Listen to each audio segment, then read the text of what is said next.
आज की इस वीडियो में आपका स्वागत है। दोस्तों आज हम आपको जमीन रजिस्ट्री से संबंधित 3 ऐसे नियम बताने वाले हैं जिसको जानना आपके लिए बेहद ज़रूरी है। अगर आप रजिस्ट्री कराने जाते हैं तो इस नियम को आपको जानना अनिवार्य है, क्योंकि इसके बिना अब आपकी रजिस्ट्री नहीं होने वाली है।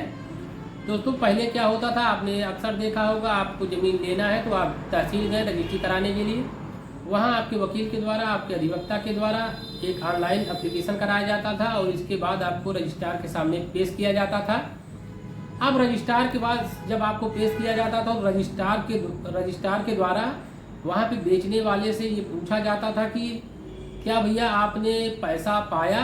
तो जो रजिस्ट्री के एप्लीकेशन में मेंशन होता था, जैसे आपने 2 लाख रुपए में कोई ज़मीन खरीदा है तो वहाँ पे जो पैसा दर्ज होता था तो उसको वहाँ से पूछा जाता था कि आपने क्या, आपको ये पैसा मिला है।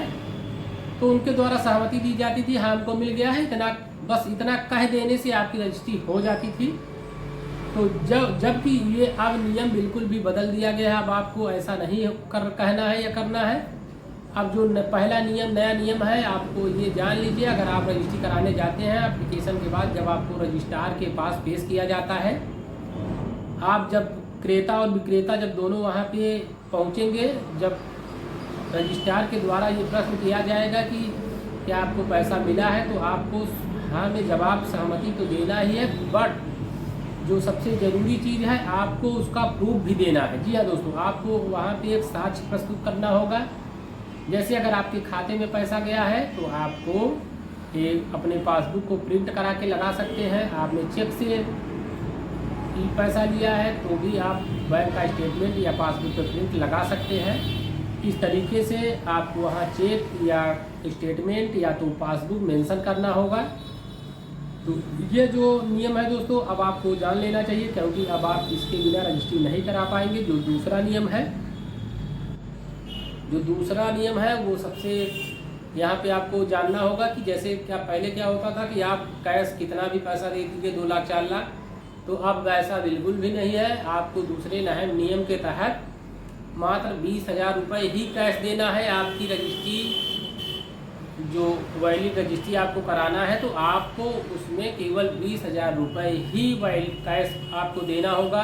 बेचने वाले को, विक्रेता को आपको मात्र 20,000 रुपये ही कैश दे सकते हैं।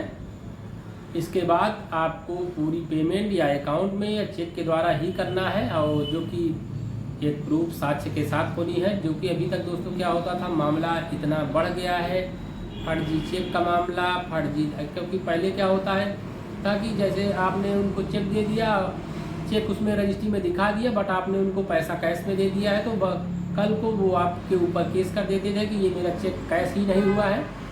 तो इस अपराध को, इस जो है 420 धोखाधड़ी को रोकने के लिए सरकार ने अब केवल 20,000 रुपये ही देने का प्रावधान कर दिया है। कैश में आप केवल 20,000 रुपये ही दे सकते हैं।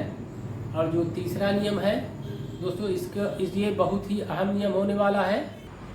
दोस्तों जो तीसरा नियम है, इसके तहत जैसे जो ज़मीन बेचने वाला है और जो खरीदने वाला है, केवल उन दोनों लोगों के ही खातों से लेन देन होना चाहिए। मतलब जैसे अगर आप ज़मीन खरीद रहे हैं और कोई अगली पार्टी बेच रहा है तो आपके चेक के द्वारा ही उनको पेमेंट और उनके खाते में ही होनी चाहिए, किसी तीसरे व्यक्ति के खाते में नहीं होनी चाहिए।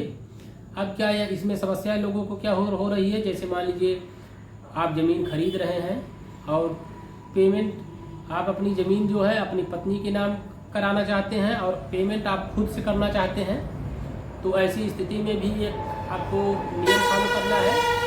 आपको ऐसी स्थिति में जो आप पेमेंट करें, अगर आप उनसे जो ब्लड रिलेशन का एक आपको प्रमाण देना होगा, साक्ष्य देना होगा, जैसे कि आधार कार्ड, और वो आईडी, जो वो प्रमाण पत्र वो होना चाहिए जिसमें आप दोनों का जिक्र हो, आप दोनों के रिश्तों का, संबंध का जिक्र हो। अर्थात जैसे अगर आप पति पत्नी हैं तो आप आधार कार्ड लगा सकते हैं, मैरिज सर्टिफिकेट लगा सकते हैं। इस तरीके के साक्ष्य आप वहाँ पे लगा के आप अपने खाते से पेमेंट कर सकते हैं।